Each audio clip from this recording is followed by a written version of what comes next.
Halo Rencang.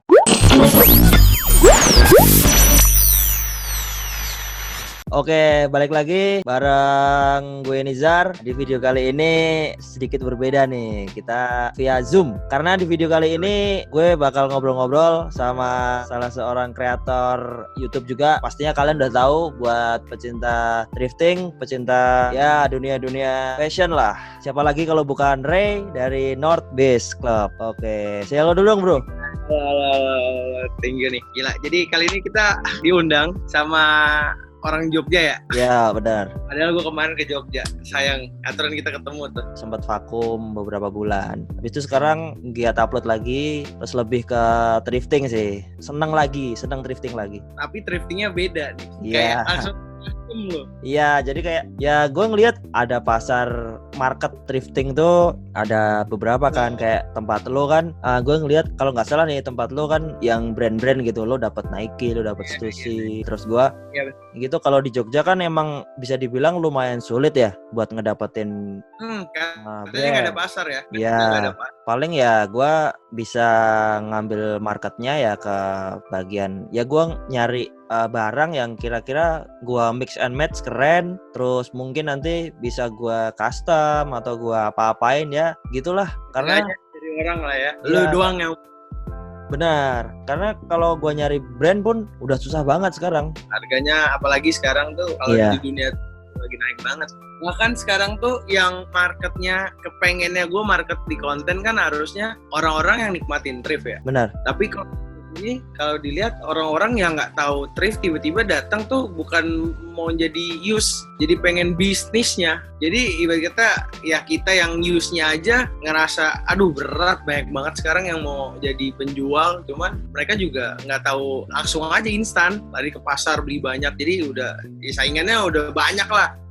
Lo mulai suka drifting dari kapan sih? Sebenarnya kalau dibilang thrift awalnya tuh dari zaman sekolah, ini tuh hardcore gitu loh, beatdown acara-acara metal gitu. Oh iya. Nah kalau datang kayak gitu kan kayak make ya yang pure fashionnya waktu itu kalau nggak salah tuh oversize. Cuman oversize-nya nggak kayak sekarang oversize slim fit yang ke bawah kan. Dulu mah emang udah kayak rapper dulu lah. Ya, apa-apa semua gombrang, ya kan? Nah, terus nyari baju gombrang untuk kayak beatdown gitu kan, joget-joget gitu. Kalau pakai baju baru tuh sayang. Akhirnya tuh gue nyari kemeja-kemejaan, celana-celana yang gombrang tuh ke pasar kayak gitu, ke second-hand. Cuman emang gak kepikiran ke brandnya awalnya. Sampai jalannya fashion in kan, naik, masuklah hype-hype gitu, streetwear, Supreme naik gitu kan. Mulailah kita kenal brand kan, ke pasar. Awalnya tetap di zaman view lagi in-innya Supreme, Babe gitu kan, tetap kita di pasar tuh carinya pasti champion,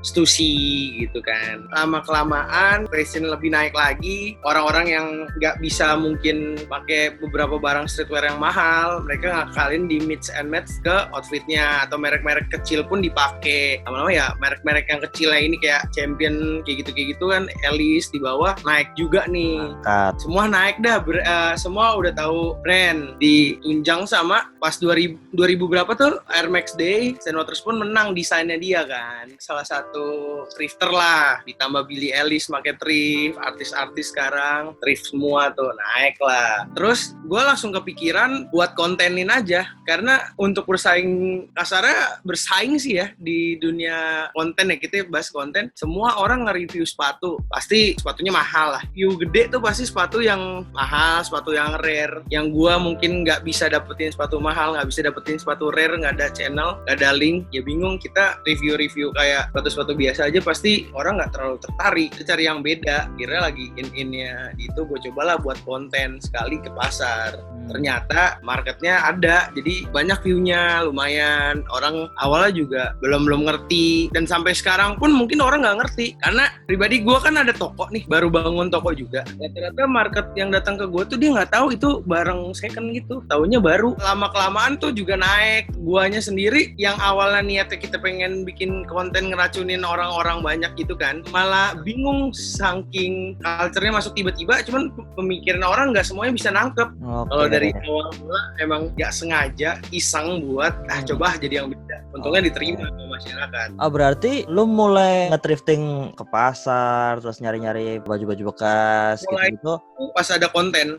Pas lu udah mulai konten di YouTube baru lu nge-thrifting ya? Bener-bener kecebur banget itu ke culture tuh pas mulai konten, karena awalnya ide doang, coba deh kita nge-thrift. Dan pertama nge-thrift tuh setahu gue di YouTube tuh rata-rata cewek, kagak ada cowok. Yang notabene cewek nyari barang-barang unik doang yang full color. Ya udah gue kayak pikiran itu sekitar 17-18, gue coba buat konten lah. Dengan notabene kalau emang di YouTube isinya thrifting cewek-cewek, coba gue cari thrifting yang brand dulu, karena di zaman itu orang lagi gila hype banget. Gue sekali ke pasar, view-nya lumayan, gue nggak munafik, butuh view juga kan. Gue ke pasar lagi, ke pasar terus, view naik, sembari iring ke pasar, dapat ilmu dari jalan, ilmu kehidupan lah. Tambah ya suka deh, asik nih. Jadi udah keterusan, jadi bolak-balik terus. Yang awal cuma pemakai, jadi malah gue sekarang penjual lah gitu. Iseng bisnis di jalan aja. Awalnya juga kita streetwear-an, review sepatu. Cuman kayak ya kalau sama aja juga ya bakal tenggelam. Kita yang coba baru. Iya benar. Tuh kalau nggak jadi yang beda, ya udah gue buat yang beda. Kalau banyak yang ngikutin ya udah nggak apa-apa dah. Nah tadi sempat lu juga singgung soal lu buka toko. Jadi ini teman-teman, gue termasuk kagum juga nih ngelihat perkembangannya Northbiz. Dari awal jujur gue ngikutin karena kita dulu sempat kontak-kontakan juga ya bro. Gue habis itu ngecek channel-channelnya, emang ya fokusnya ke thrifting gitu. Cuman waktu itu emang subscribernya belum sebanyak sekarang. Terus akhir-akhir ini gue ngecek lagi, wah gile udah punya toko sekarang. Kecebur aja. Mantap. Ada peluang nih, ya udah deh. Lo abis itu dapetin kayak brand-brand yang lumayan oke kayak Nike, terus ya bisa dibilang sekarang kayak Carhartt, Stussy gitu udah dibilang brand oke ya, karena sekarang orang juga pada nyari itu kan. Sekarang emang konsep lu nyari brand yang gitu-gitu atau gimana tuh? Jadi awalnya tuh memang kan kita bahas dari culture-nya ya dulu yang naik Off-White, Supreme gitu kan, Stussy lah. Cuman ada beberapa orang-orang lah mungkin nggak tahu beberapa brand yang di luar itu gitu kan. Gue coba emang namanya buat di-use, gue pakai. Jadi gue pakai barang-barang yang menurut gue bagus dan brand-brand yang gue tahu aja. Dan dulu tuh harganya nggak segede sekarang. Mulainya tuh awal-awal gue kenalin ke brand tuh di Carhartt sih bener. Awalnya memang gue suka tahu Carhartt, cuman kan reseller Indonesia tuh udah jarang banget jual Carhartt. Dan tiba-tiba gue masuk ke culture thrift. Di thrift ini gampang nyari Carhartt. Apalagi posisi lo di Jakarta ya kan. Sebenarnya menurut gue Jakarta, Bandung enak juga tuh. Oke lah, gue baru ngumpulin kayak brand. Tetap jatuhnya buat pakai, buat koleksi lah. Dulu kan ngeliat beberapa konten yang bahasnya streetwear Indonesia ataupun luar, kayak kalau cuci mata banget deh kalau ngeliatin koleksinya dia gitu loh. Cuman kita yang emang budgetnya sedikit, anjir gimana mau punya gitu loh. Akhirnya gue nemu beberapa brand yang mungkin di thrift kayak Carhartt atau Alice gitu ya kan. Tiger yang mungkin banyak peluangnya dari thrift dan low budget, kayak asik nih kita kumpulin gitu. Mulai kumpulin gak niat dijual awalnya. Cuman seiring waktu gue kenal lah sama beberapa seller gitu. Pas kenal di beberapa seller, masuklah perjalanan ya ibarat kata ilmu kehidupan tentang bisnis lah. Gara-gara kita nongkrong sama seller-seller, jalin silaturahmi yang mungkin awalnya juga gue ngeremehin kayak masa sih jual kayak gini tuh dapat impact gede, dan ternyata bahkan lebih sama yang gue pikirin gitu. Mungkin seller-seller gede tuh bakal nggak cuman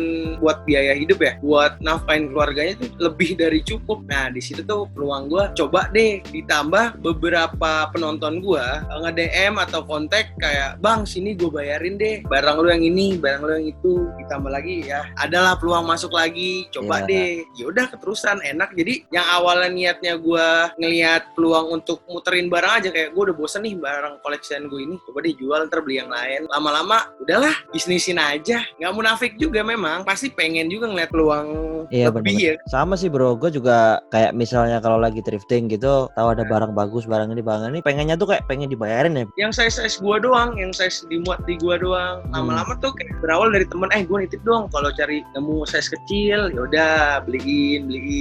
Lama-lama gue stokin juga size kecil kayak gitu. Emang gue ngeliat di YouTube sama di Instagramnya Northbiz Club nih, emang mayoritas yang lu angkat kayak lu ke thrift dapet dapat brand yang lumayan oke, terus lo ke thrift dapat brand ini, brand itu. Sekarang malah gue tambah kecebur. Lama di thrift ternyata ada beberapa barang yang bisa dibilang ada value-nya. Kayak ya kita udah ngomong udah masuk ke dunia vintage lagi nih. Kadang orang salah kaprah juga. Apakah barang thrift itu bisa dibilang vintage? Ya nggak semua barang thrift bisa dibilang semua, vintage. betul. Kadang ada yang salah pemikiran. Nah nanti bakal kita bahas boleh bro masalah vintage tuh. Terus kira-kira selama lo kecebur di dunia thrifting nih, udah sempet thrifting ke luar kota dulu deh. Kemana aja? Masih di Jawa ya. Ya salah satunya udah Bandung sama Jogja. Bandung, Jogja ya? Awalnya Bandung memang sempet searching di Google gitu kan. Ada pasar yang ibarat kita kalau gue di Jakarta, pasar Senen sama pasar baru yang ekspor impor gitulah, thrifting.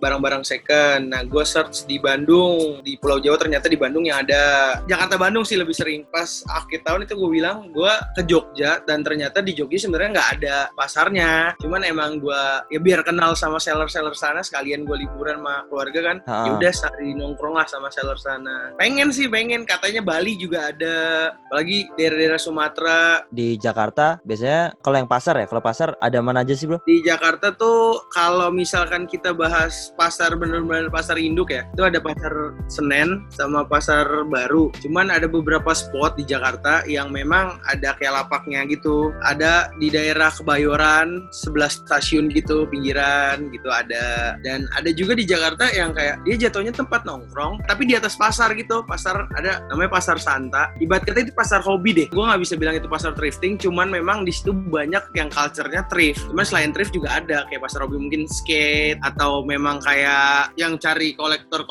barang vintage yang kayak vinyl, gelas kayak gitu ada. Cuman mungkin pasar santai itu yang gue bilang pasar hobi lebih ke resellernya lagi, kayak thrift shop beneran. Ya udah barang-barang bagus lah. Ya enaknya kalau di Jakarta ada pasar induknya sih ya, ada pasar Senennya. Dan teman-teman gue juga yang suka thrifting dari dulu juga, mereka pasti kalau gue tanya lo pengen thrifting di mana nih yang pengen lo idam-idamin, lo pengen thrifting banget, pasti pasar Senen sih jawabannya. Ya udah beda. Kalau misalkan dulu kan kita bisa lihat dulu mungkin ya panas, terus orang-orangnya ya dekil-dekil gitu lah kasarnya ya. Cuman sekarang pasar yang nyari thrift tuh ya anak-anak muda yang emang udah niat nyari barang-barang lucu atau barang-barang berbrand. Jadi kalau ditanya dulu kan mungkin beberapa kalangan bawah yang pengen dapetin barang-barang second dari thrift ya. Cuman kalau kesini kan udah kelihatan orang hobi deh yang datang ke pasar tuh, dari outfitnya mereka. Kalau ibarat kata dulu kan ada istilah, wah kalau ke pasar pakai baju keren-keren nanti dimahalin gitu ya kan. Nah, cuman sekarang sih udah enggak sih, udah nggak ngaruh gitu. Dan kalau emang bilang harga naik di pasar ya memang BBM aja naik. Nggak mungkin pakaian, walaupun pakaian second kan emang yang dibutuhin kehidupan manusia pasti naik juga. Kalau di Jogja sih pasar induk nggak ada, cuman kalau di sini emang adanya kayak pasar-pasar tumpah gitu bro. Pasar. Ya. Nama ini cara adat kalau nggak salah ya? Iya pasar adat. Iya apa sih namanya yang kata setiap bulan September apa akhir tahun gitu? Sekaten. Sekaten. Ya itu di lapangan di alun-alun.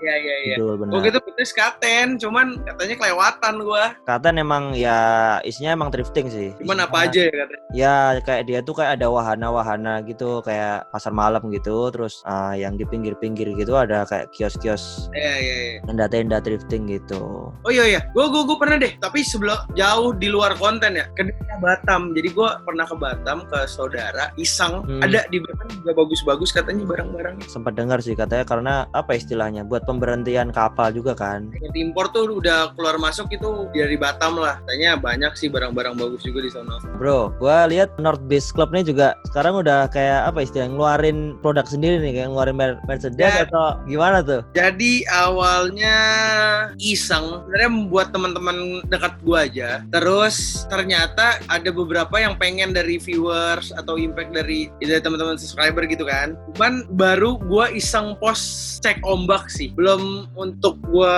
emang perjual belikan bener-bener gue rilis, enggak. Awalnya cuma iseng, terus bikin sempat beberapa lusin, habis ke teman-teman, sama sisanya kalau nggak salah gue giveaway kemarin deh. Gak rencana buat gue bisnisin atau buat katalog kita sendiri. Ya mungkin pengen, cuman gue belum siap sih. Cuman baru iseng-iseng aja buat teman-teman deket. Nah terus yang sempat lo singgung tadi soal lu sekarang udah buka toko tuh. Dari kapan lu mulai ada buka toko tuh? Ya mungkin gue cerita pribadi biar lebih enak sedikit kali ya. Nah, santai. Awalnya iseng online ya kan, ngejual barang biar muter aja koleksi gue gitu kan. Oh iya. Awal dari size gue sendiri udah bosan pakai, lama-lama temen nitip, memberanikan diri untuk stok size yang di luar size gue deh, yang mungkin gue nggak bisa pakai, gue coba stok. Lama-lama barangnya numpuk di konten. Setiap konten otomatis gue pasti harus bawa barang dong. Penonton pasti mau lihat gue bawa apa sih, apa yang gue suka gitu. Barang numpuk,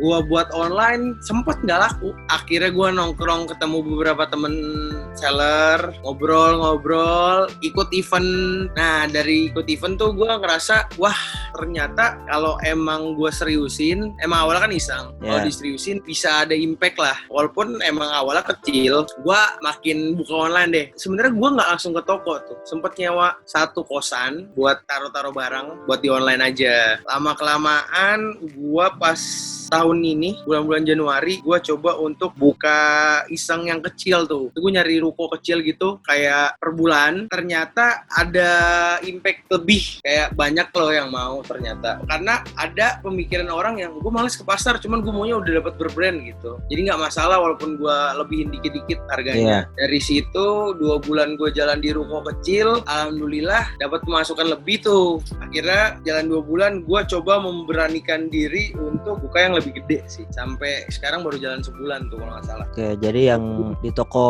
yang lo upload di North Base Club tuh sebulanan lah ya? Udah sebulanan. Sebenarnya nggak langsung instan gue dapet toko bird gede, enggak. Ada proses. Simpelnya kayak yang gue omongin tadi. Itu lokasinya di mana, bro? Lokasi gue memang di daerah gue sendiri, kan gue Jakarta, tapi Jakartanya gue Jakarta Utara lah. Daerah yang memang udah nggak kan, ya kalau dibilang sebenarnya anak-anak muda tuh ke daerah gue males. Nggak ada sesuatu hal yang menarik deh. Cuman gue coba beraniin diri karena ya nggak munafik, gue lahirnya dari situ, orang kenal gue dari situ pasti. Nama Northnya juga kan gue bawanya nama Utara, jadi ya gue coba buat buka di tempat gue sendiri. Ya memang marketnya awalnya juga orang taunya malah baru, cuman gue tetap bilang ini second, emang kayak pilihan. Dan lama-lama beberapa pengunjung ngerti, tambah kan banyak konten-konten yang selain gue yang bahas tentang thrift juga banyak. Benar, gitu. Banyak banget bro sekarang. Serunya tuh kayak gara-gara thrift gue bisa kenal mungkin yang orang lebih dewasa daripada gue, yang otaknya bener-bener wah gue nggak pernah nemuin sih untuk di umuran kita gitu loh. Lebih bermanfaat sih sebenarnya kalau nongkrong-nongkrong kayak gitu. Gue kenal sama orang-orang yang mungkin lebih tua, terus emang di otaknya udah bisnis, walaupun emang bisnisnya ya bisa dibilang pasti ya enggak jalan. Karena emang gue ngeliat juga market thrifting tahun ini nih gede banget. Iya gede nih. Marah. Apalagi sekarang kasarnya kayak udah ada terkotak-kotak gitu, ada market vintage, ada market custom tie-dye. Bahkan gue pernah nemu beberapa fashion, maksudnya yang mungkin selama ini kita kenal fashion kayak streetwear aja kah, ya kan. Gue bakal nemu fashion baru, kayak gue gara-gara thrift gue nemuin beberapa culture yang memang para pecinta outfit motoran gitu deh, jaket kulit gitu. Gue pernah masuk lah, kenal kayak gitu juga. Terus gue sempat belajar, dapet ilmu. Lo percaya nggak, di thrift ada